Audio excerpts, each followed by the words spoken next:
La collection du Centre Pompidou-Paris, c'est environ 70 000 œuvres. Mais c'est un grand mystère. C'est comme une boîte noire. On ne sait pas ce qu'il y a dedans, au fond. Par exemple, beaucoup d'œuvres ne sont pas photographiées. Beaucoup d'œuvres n'existent que par une ligne sur l'inventaire. Il faut toujours faire une différence. C'est comme une sorte de pyramide. Il y a la base, les 70 000 œuvres, mais au fond, il y a les œuvres qu'on voit toujours. Et sur 70 000, on voit souvent toujours les mêmes, 2 à 3 000 œuvres. Il faut toujours se méfier des chiffres. La quantité, bien évidemment, n'est pas la qualité. Et je trouve très intéressant dans le métier de créer l'exposition, c'est évidemment, d'abord et avant tout, le choix, la sélection.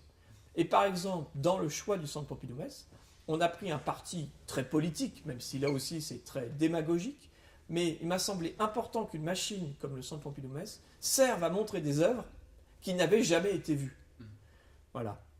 Par exemple, les grandes décorations de 1937 de Robert Delaunay n'avaient pas été vues depuis 1937. Donc, le musée Centre Pompidou-Metz sert à montrer des œuvres qui sont payées par le contribuable pour rester dans des réserves. Et à un moment, on la sort. Autant un collectionneur privé, il me semble que ça a du sens qu'il garde des œuvres pour lui, autant nous, ça me semble toujours étranger qu'une collection publique reste à 90% mystérieuse. Et pourtant, c'est le cas. On a même des statistiques en France qui prouvent qu'on a perdu des œuvres. Il y a même des œuvres qui ont disparu, 10-15% de l'inventaire, parce qu'il y a eu la guerre, parce qu'il y a eu des changements d'inventaire. Et ça, je crois que c'est vraiment le cœur de notre métier. C'est d'abord montrer l'œuvre en vrai. C'est pour ça qu'il faut bien distinguer voir de regarder.